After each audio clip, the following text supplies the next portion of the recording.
আপনারা যারা অঞ্চলে গিয়ে আপনাদের অন্নপূর্ণা ভান্ডারের ফর্মটা জমা দিয়ে এসেছেন, তারা ভাবছেন যে আপনাদের অনলাইনে সাবমিট হয়ে গেছে। তো এটা মাথায় রাখবেন, একটা অঞ্চলে কত হাজার হাজার মানুষ গিয়ে ফর্মটা জমা করছে, আর ওই ফর্মগুলো তোমাদের নিয়ারেস্ট বিডিও অফিসে গিয়ে জমা হচ্ছে। সেখানে তাদের কর্মীরা কন্টিনিউ তারা আপডেট করছে। সেখানে তোমাদের যে এন্ট্রি হয়েছে না হয়নি, এখানে কিন্তু সেটাই চেক করার ভিডিও। প্রথমত মাথায় রেখো, কারণ অনেকে থাম্বেল থেকে এসেছে যে স্ট্যাটাস চেক এখনো পর্যন্ত অফিসিয়ালি ভাবে শুরু হয়নি। যারা অনলাইন করছো তাদের অফিসিয়ালি ভাবে শুরু হয়নি, আর যারা অফলাইন জমা দিয়েছিলে ফর্ম ফিল আপ করে তার সঙ্গে সব ডকুমেন্ট অ্যাটাচ করে, তাদের ক্ষেত্রে এই স্ট্যাটাসটা যদি তোমরা যে মোবাইল নাম্বার দিয়ে লগ ইন করেছিলে সেই মোবাইল নাম্বার বসিয়ে এন্ট্রি করো ভেতরে, আমি পুরো ভিডিওটা এরপরে দেখাচ্ছি। সেটাতে যদি তোমাদের প্রবেশ করে যাও যে কোনো রকম সমস্যা হয়নি, অর্থাৎ সেখানে ব্যাপারটা বলে দেব।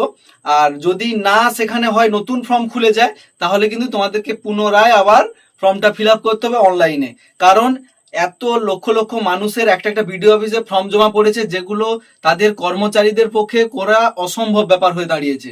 তারা কন্টিনিউ কাজ চালাচ্ছে, এই নয় যে তারা কাজ করছে না বসে আছে, কিন্তু না, তারা কাজ করছে, কিন্তু এতজনের হওয়ার জন্য এতজনের এন্ট্রি করতে অনেক সময় লাগছে।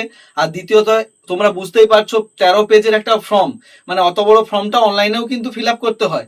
তাহলে অতটা ফর্ম ফিল আপ করে আসতে একজনের অনেকটা টাইমও লাগছে। সেই কারণে তোমরা যারা এখন অফলাইন করেছো, এই ভিডিওটা দেখার পরে যদি তোমাদের আমি যেরকম বলবো সেরকম হয়ে যায়, তাহলে তোমাদের কোনো চাপ নেই, বিন্দাস থাকো। আর যদি না হয় তাহলে কি করবে সেটাও আমি বলে দিচ্ছি, তাহলে তোমরা অনলাইনে অ্যাপ্লাইটা করবে। তো চলো আমরা মোবাইল স্ক্রিনে এরপরে ওয়েবসাইটে গিয়ে দেখে নিচ্ছি। তারপর তোমাদের চলে আসতে হবে social.register.wb.gov.in, এই ওয়েবসাইটটাতে চলে আসতে হবে।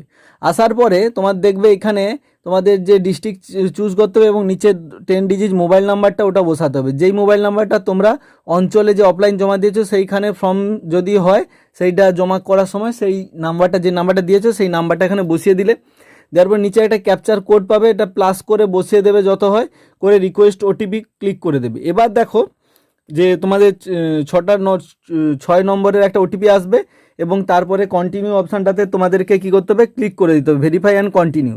এই ভেরিফাই অ্যান্ড কন্টিনিউ অপশানটাতে ক্লিক করার পরে তোমাদের সামনে যদি কোনো নতুন পেজ না খুলে, এটা সম্পর্কে ভালো করে মন দিয়ে শোনো। তোমরা অফলাইনে জমা দিয়েছো, আজ অনেক দিন হয়ে গেছে, 8 দিন 10 দিন, কিন্তু তোমাদের কিছু হয়নি, তখন তোমরা এই ওয়েবসাইটে এসে এইভাবে বসিয়ে দেখবে। ভেরিফাই অ্যান্ড কন্টিনিউ করলে তোমার সামনে যদি এরকম একটা অপশান আছে, application submitted family level data collection form, তাহলে ভেবে নিও যে তোমার সাবমিট হয়ে গেছে, কোনো চাপ নেই।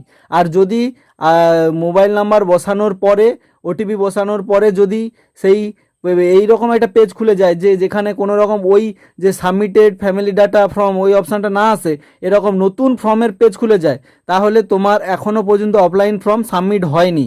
তার মানে তুমি যত তাড়াতাড়ি সম্ভব অনলাইনে অ্যাপ্লাইটা করে দিতে হবে তোমাকে, কারণ অফলাইনে অনেকজনের করতে অনেকটাই সমস্যা, যেটা ভিডিওর প্রথমেই আমি তোমাদেরকে বলেছি। আর যদি তোমাদের ফর্ম ফিল আপ সম্পর্কিত, এই অন্নপূর্ণা ভান্ডারের ফর্ম ফিল আপ সম্পর্কিত ভিডিও প্রয়োজন হয়, অলরেডি আমাদের চ্যানেলে আগে একটা ভিডিও দেওয়া রয়েছে, সেটা দেখে তোমরা ফর্ম ফিল আপটাও করতে পারো। তো চলো, এই ছিল আজকের ভিডিও। যদি ভালো লাগে অবশ্যই বন্ধুদের সঙ্গে শেয়ার করো। ভালো থাকো এবং সুস্থ থাকো, সতর্ক থাকো।